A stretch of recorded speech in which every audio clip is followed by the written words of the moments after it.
DRS और umpiring referral के सहारे बदले जा रहे अंपायरों के फैसलों की संख्या लगातार बढ़ने के बाद हर भारतीय, हर क्रिकेट प्रेमी के दिमाग में एक ही बात चल रही है, क्या भाई अभी तक तीर या तुक्का ही चल रहा था क्या?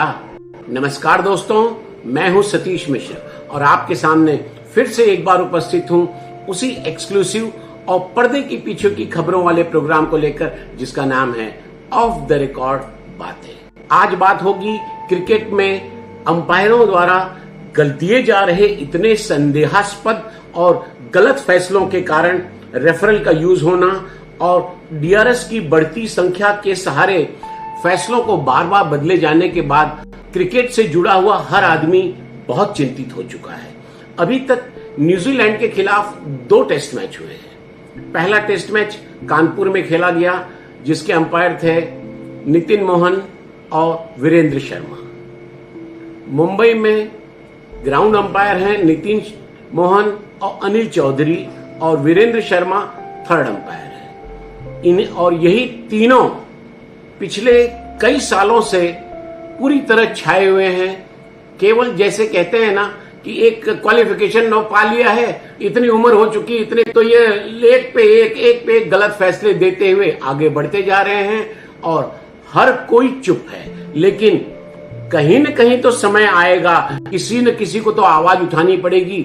मैं इसकी बिल्कुल भर्त्सना करता हूं कि इन 3 अंपायरों ने, ये 3 नकारा, अक्षम और वाहियात अंपायरों ने पूरी सीरीज का मजा किरकिरा करके रख दिया है।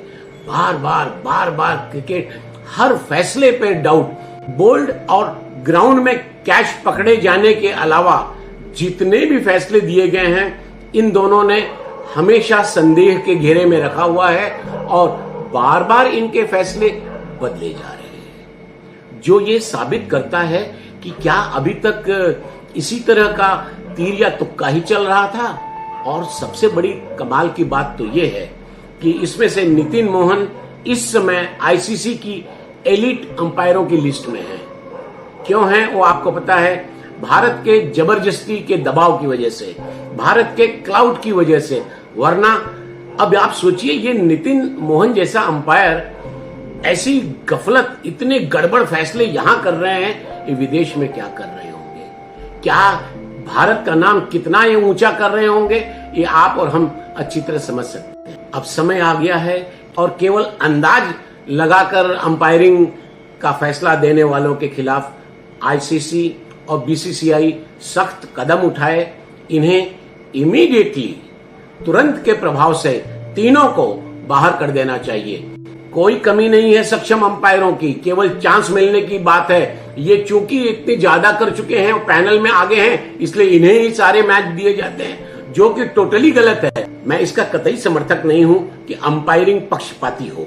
और पहले की बातें छोड़ दे तो आज की तारीख में न्यूट्रल अंपायर लगभग हर जगह होते हैं। अभी 2 साल के कोरोना के पीरियड को छोड़कर, और उसमें भी टेस्ट में तो डेफिनेटली अंपायरिंग न्यूट्रल ही होती है। होस्ट कंट्री को अपना एक अंपायर वनडे में व्हाइट बॉल क्रिकेट में रखने की अनुमति दी जाती है। टेस्ट खेलने वाले 10 देशों में वहां जब भी ऐसे मैच होते हैं और जब भी मौका मिलता है तो वहां के अंपायर अक्सर अपनी टीम को पक्ष करते हुए देखे जाते हैं और उसका खामियाजा कई बार भारत को भुगतना पड़ा है, कई बार और बार बार भुगतना पड़ा है।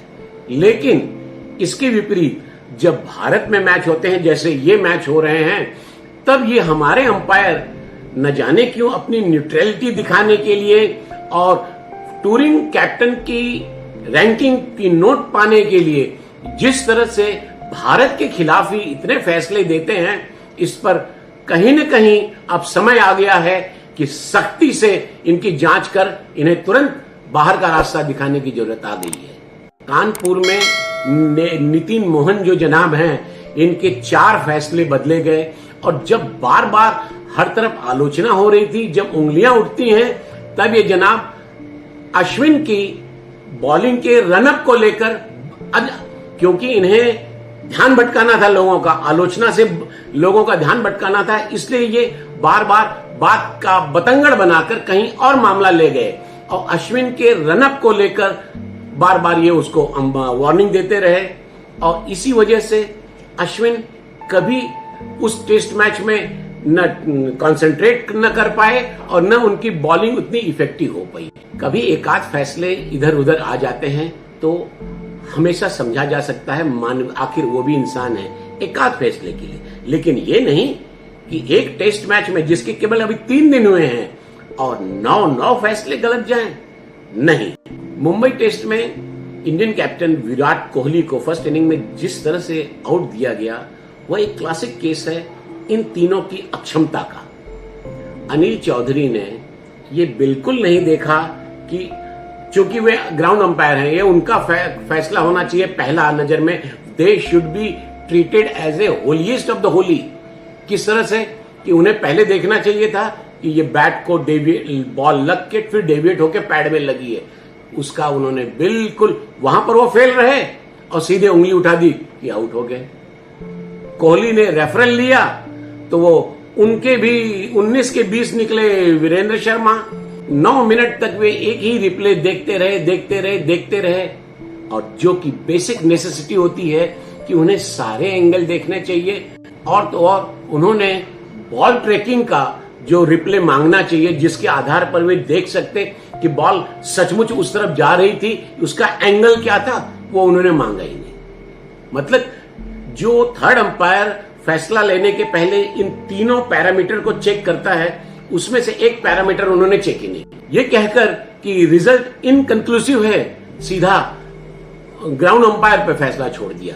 ग्राउंड अंपायर कभी भी आज तक अपने खुद के बूते पर आने पर कभी फैसला नहीं बदलता है।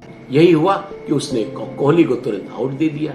अब ये बीसीसीआई और आईसीसी की क्या ड्यूटी नहीं बनती है कि इन दोनों को कटघरे में खड़ा करके पूछा जाए कि आपने ऐसा फैसला लेने से पहले पूरा पैरामीटर क्यों नहीं चेक किए।